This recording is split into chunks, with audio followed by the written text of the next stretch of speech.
Today's video shows how to use bench mode to read BMW MSV90 DME ISN. We can click the help document to view the connection diagrams. Check the required accessories. Install the MSV90 interface board.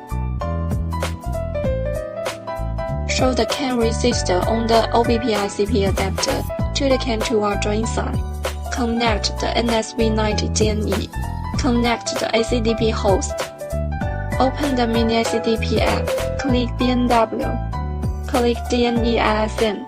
Click Bench Mode Read-Write DME ISN.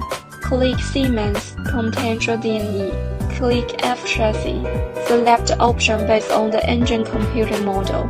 Click M52 MSV90. Click Read ISN. Please connect the ACDP host with DME and click Continue. Confirm the system information and save the screenshot. Click Continue. Please take a screenshot and export the ISN date. Click Export. Please note the file storage path. Click Save on the bottom right corner. ISN date is exported successfully. Thanks for watching.